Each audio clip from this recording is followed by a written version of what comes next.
면책을 받고 모든 절차가 완료되었는데 문제가 발생한다는 것이 이해가 안 되기도 할 텐데요.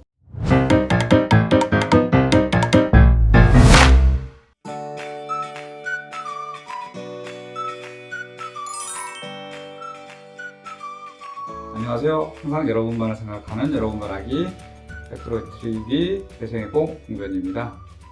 파산 면책을 신청하고 모든 절차가 완료된 이후에 아주 드물게 문제가 발생하기도 합니다.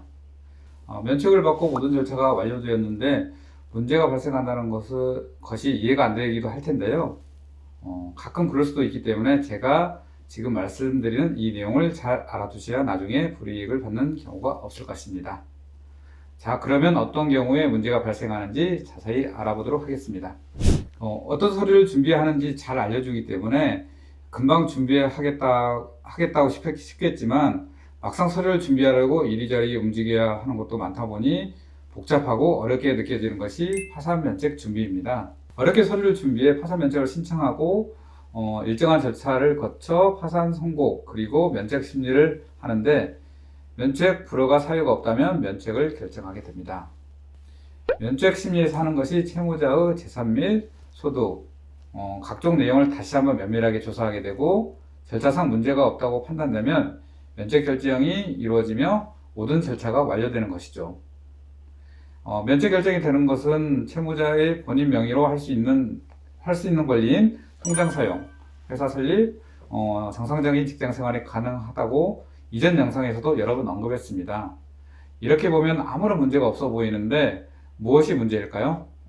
사례로 말씀을 드리겠습니다. 종종 소유의 땅이 있었는데요. 종종의 장남이었던 자신이 종종의 땅을 받은 것입니다. 얼마 전 파산 면책을 받았고 갚아야 하는 빚도 없으니 무슨 문제 있겠냐라는 생각으로 자기 앞으로 등기를 하였는데 한 통의 우편을 받게 되었습니다. 물품 대역을 못 받아 소가리를 했던 거래처 사장님이 지인에게 우연히 들었다며 앞뒤 다 자르고 땅이 생겼다는 말만 들었던 것이죠. 화가 난 사장님이 그 토지 구입 대금에 대해서 소명하라는 내용이었습니다. 파산 면책을 받았던 사람에게 땅을 구입할 정도의 대금이 갑자기 어디에서 생긴 것인지 의문을 갖는 것은 당연한 것이기 때문에요.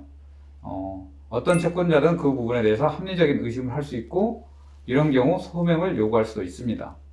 다만 이런 경우 소명에 큰 어려움이 없어 보이기 때문에 문제가 발생할 여지는 없어 보입니다. 다른 사례를 볼까요? 7, 8년 전에 재개발이 있을 예정이기 때문에 사두면 시세 차익이 클 거라는 지인의 말에 여동생 명의로 작은 반지하 빌라를 사두었다고 해요.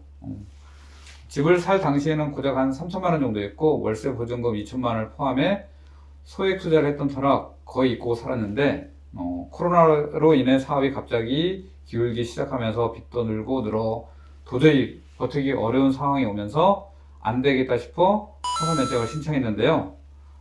신청 당시 동생 명의의 재산에 대해서는 말 안 해도 되겠다 싶어서 숨기고 파산 면책을 신청했고 어디에도 드러나는 사실이 없던 터라 별 문제 없이 면책까지 받게 되었습니다. 그리고 5개월이 지난 어느 날 전에 사두었던 빌라가 재개발 발표로 인해 가격이 많이 오르면서 뭐라도 해봐야겠다는 기쁜 마음으로 매매를 하게 된 것이죠. 작은 가게라도 할 생각에 부푼 마음으로 사업 준비를 하던 중에 어느 날 한 통의 우편이 배달되었습니다. 역시 여기서도 물품 대금을 못 받아 소가리를 했던 거래처 사장님이 빌라를 팔아 목돈이 들어갔다는 말을 우연히 듣게 되었고 그 내용에 대해서 소명을 요구했던 것입니다. 이 사례처럼 재산을 숨기던가 소득을 숨기고 파산을 신청했다가 나중에 밝혀져 면책이 취소되는 경우도 있다는 사실을 꼭 알아두시기 바랍니다. 채무자 회생 및 파산에 관한 법률을 보면 사기 파산으로 유죄 판결을 받을 때는 면책 취소 결정을 할 수 있으며 또 부정한 방법으로 면책을 받은 경우에 파산 채권자가 면책 후 1년 이내에 면책의 취소를 신청할 수 있기 때문에 면책만 받으면 끝이다라는 생각으로 부정한 방법을 선택해서는 안 될 것입니다. 지난 영상에서도 오늘 영상에서도 강조하는 것은 사실대로 말해달라는 것이고 사실대로 말했을 때 정확한 상담 그리고 면책까지 좋은 결과가 나올 수 있고 다시 한번 이 말을 강조하면서 오늘 영상을 마치도록 하겠습니다. 감사합니다.